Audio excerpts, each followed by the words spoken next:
Salam, hoş gördük. Sizinle yeni videomuzu paylaşırıq. Bu dəfəki videomuzda pivot by yeni formuladan bəhs edəcəyik. Önceki videolarımızda sizinle grup by formulasından danışmışdıq və hal-hazırda pivot by formulası hansı işe yarayır, onu müzakirə edəcəyik. Deməli, bəzi hallarda, əgər siz grup by formuası ilə artıq tanışsınızsa, bilirik ki, grup by formulası müəyyən bir kriteriya üzrə sətirləri qruplaşdırır və daha sonra ona uyğun olan məlumatı təqdim edir.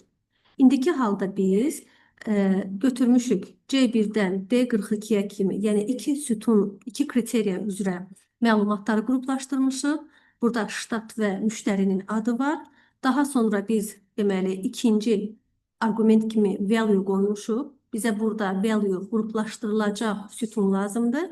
Qruplaşdırılacaq sütunumuz profitdir, gəlirlərdir. Və demişik ki, bu gəlirlərin sum, yəni toplamını ver, cəmini ver.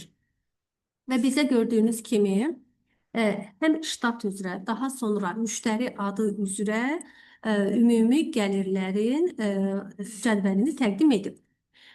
Grup by formulası bu halda uyğundur. Sadəcə olaraq bəzi cədvəllər ola bilir ki, cədvəl həqiqətən çox uzanır və hər hansı bir məlumat çox təkrarlanır. Məsələn, indiki halda ştatı varsa, müştəri adları da burada qeyd olunur və eyni müştəri adlarını burada da görə bilirik. Belə olan halda ən yaxşı üsullardan biri pivot by formulunu işlətməkdən ibarətdir. Gəlin mən bu sütunları hide edim və artıq yeni bir deməli sütunda pivot by formulunu tətbiq edək. Pivot by formulanın daxilində hansı arqumentlər var? Row fields. Bizim sətirlərimizdə hansı məlumatlar olacaq? Deyək ki, bizim sətirlərimizdə istəyirik ki, ştatlar olsun.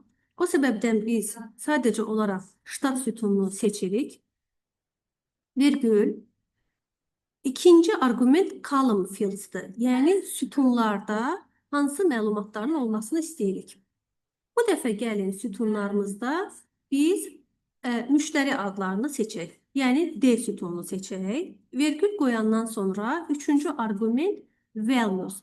Artıq ştat və müştəri adını hansı dəyərlər üzrə qruplaşdıracaq həmin sütunu götürürük. Çox vaxt burada rəqəmlərdən ibarət bir sütun olmalıdır, dəyərlər olmalıdır. Gəlin yenidən profiti götürək, gəlirləri, vergül və burada artıq həmin gəlirlərin hansı statistikasını istəyirik biz, function verəcəyik.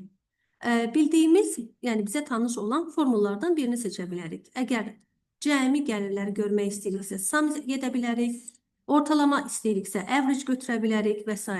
İndiki halda mən sum seçimi ilə davam edirəm və mötərizəni bağlayıram. Baxın, bizdə bu şəkildə belə bir matrix formalı cədvəl alındı. Yəni, bunları hide edək. Matrix formalı cədvəl alındı. Ştatlarım var və sütunlarda hər bir müştərinin adı var. Yəni, bu halda bu şəkildə görünür. Və daha sonra biz totalları görə bilərik. Həm sətir, həm də sütunlar üzrə. Belə cədvəli oxumaq daha rahatdır. Əgər biz pivot by formulasında sum arqumentindən sonraki arqumentləri analiz etsək, görərik ki, burada bir neçə deməli məlumatlar var. Vergül qoymaqla növbəti arqumentə keçirik. Məsələn, burada row total depth, yəni sətirlərin toplam cəmlərini görmək istəyiriksə, grand totalı götürə bilərik. İstəmiriksə no total seçə bilərik. Baxın, burada əgər 0 qoyaramsa, aşağı hissədəki total sözü olmayacaq. Yəni, biz cəmləri görməyəcəyik. Eyni məntiqlə əgər biz column total depth götürsək, yəni sütunların toplamını istəmiriksə, 0 qoyuruqsa, bu zaman bu hissədəki hər sütun üzrə olan toplamları, cəmləri biz silmiş oluruq. Digər bir nümunəyə baxaq. Deyək ki, bizə hər müştəri adı üzrə və hər il olan satışları görmək istəyirəm. Bizə pivot by əslində matrix formalı bir cədvəl verir. Matrix deyəndə mən bunu nəzərdə tuturam. Sətirlərimdə də məlumatlar var, sütunlarda da məlumatlar var və ortada qalan, baxın, bu hissədə artıq bizdə dəyərlər olur, value. Belə cədvəli oxumaq daha rahatdır. Gəlin yaradaq. Pivot by. Row field sətirlərimdə müştəri adlarını qeyd edək. Bu dəfə mən tamamilə D sütununu seçirəm. Virgül. Column field sütunlarda nə olmasını istəyirəm? Sütunlarda əgər tarix sütununu istifadə edəcəmsə, məsləhət görülür ki, bu halda ancaq A sütununu, yəni tarixi götürməyin. Çünki bu halda bizim deməli siyahımız çox uzanacaq, bir-bir tarixlər olacaq. Bizə əgər il lazımdırsa, illər üzrə biz order date A sütununun əvvəlinə year formulasını artıra bilərik. Year. Virgül. Burada value var. Hansı dəyər olsun? Məsələn, E sütununu götürək, sales. Və burada da sum götürə bilərik, toplamını etsin. Enter etsək nə baş verəcək? Bu halda bizdə belə bir məlumatlar toplaşır. 1900. Gəlin bunu, belə bir əgər halın olmasını istəmirsinizsə, baxın, niyə bu halda boşluqlar yarandı? O halda boşluqlar yaranır ki, biz bütövlükdə sütuna istinad eləmişik. Və sütunda cədvəldə məlumatlar bitdikdən sonra o artıq bu boşluqları formulun daxilinə, belə formulaya daxil edir deyə bizdə bu şəkildə əlavə lazımsız məlumatlar yaranır.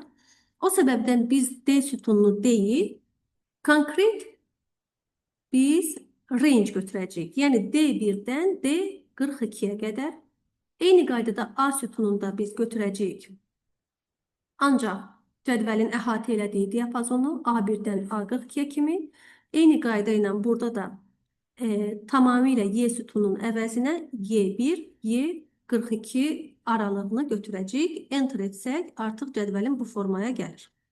Müştərilərimin adı var, illər üzrə qruplaşıb və həm sütun, həm də sətirlərdə toplamlar var.